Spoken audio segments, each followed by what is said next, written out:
Shalom, kita bertemu kembali melalui renungan harian HKBP Resort Sutoyo.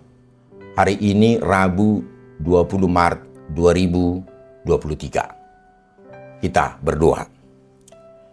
Damai sejahtera yang daripada Allah Bapa yang melampaui segala akal adalah kiranya menyertai hati dan pikiranmu di dalam Kristus Yesus Tuhan kita. Amin. Firman Tuhan untuk kita pada hari ini yang tertulis dalam 1 Korintus pasal 1 ayat 3. Kasih karunia dan damai sejahtera dari Allah Bapa kita dan dari Tuhan Yesus Kristus menyertai kamu. Dalam bahasa Batak, asini rohama dihamu dohot dame, sian debata amatta, dohot sian Tuhan Yesus Kristus. Demikian firman Tuhan. Saudara yang terkasih dalam nama Tuhan Yesus Kristus, Korintus merupakan sebuah pusat perdagangan kaya yang terletak pada sebuah tanah genting sempit yang menghubungkan daratan utama Yunani dengan kepulauan Peloponnesos. Karena kota ini yang mempunyai letak demikian strategis, tentu dibangun untuk perekonomian.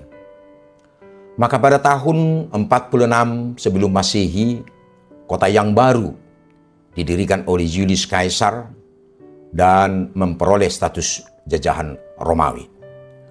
Kota ini dengan cepat kembali menjadi kota perdagangan penting dan juga dalam banyak hal menjadi kota Yunani yang terkemuka.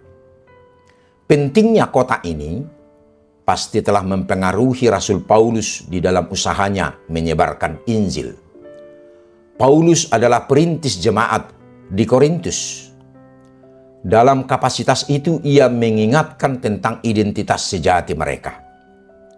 Mereka sudah dikuduskan dalam Kristus Yesus dan dipanggil menjadi orang-orang kudus. Paulus tidak mengawali suratnya dengan kecaman ataupun teguran. Ia memulainya dengan kasih dan penghargaan kepada mereka di dalam karya dan panggilan Kristus. Rasul Paulus berkeyakinan bahwa masalah yang terjadi di gereja di Korintus akan dapat diselesaikan. Caranya, mereka harus kembali ke dasar pengakuan dan panggilan iman mereka. Mereka harus menyadari status sebagai umat Allah yang dikuduskan. Dengan begitu, mereka akan melihat bahwa pergumulan merupakan bagian dari proses pertumbuhan rohani. Rasul Paulus menempatkan jemaat Korintus setara dengan umat Allah dari berbagai penjuru dunia. Mereka semua mengarahkan diri dan beriman kepada satu tujuan, yakni Tuhan Yesus Kristus. Dengan begitu, mereka mengakui kebesaran dan keagungan Kristus. Pertumbuhan iman dalam Kristus akan berjalan sejajar dengan kerinduan kita untuk mengenalnya.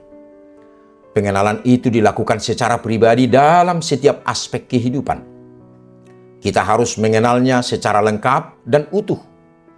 Kristus adalah Raja Gereja. Setiap umat dipanggil untuk tunduk kepadanya. Saudara yang terkasih dalam nama Tuhan Yesus Kristus, salam dan ucapan syukur dalam surat Paulus kepada jemaat di Korintus ini hendak menggugah kita tentang siapa kita dan siapa Yesus yang selama ini kita kenal. Apakah kita selama ini mengabaikan atau benar-benar menghidupi pengenalan yang baik tentang Yesus? Namun yang pasti, saat ini kita diajak untuk menggumuli kembali tentang pengenalan kita kepada Yesus dan panggilan kita sebagai umat Tuhan yang kudus.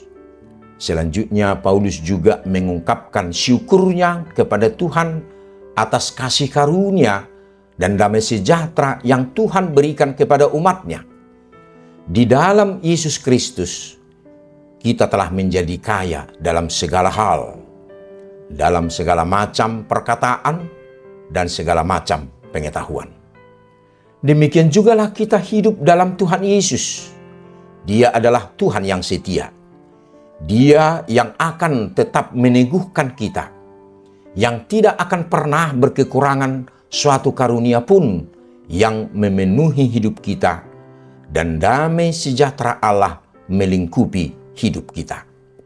Artinya, setiap apapun yang terjadi, percayalah ada Tuhan yang selalu bekerja mengatasi keterbatasan kita, sehingga kita tetap dapat berdiri teguh walau apapun yang terjadi.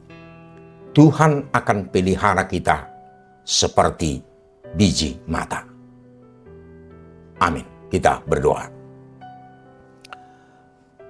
Bapa kami yang penuh kasih, terima kasih atas segala karunia yang telah Tuhan anugerahkan kepada kami, dan kiranya damai sejahtera yang daripadamu melingkupi kehidupan kami.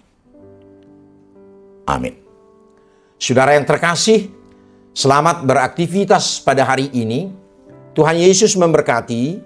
Shalom.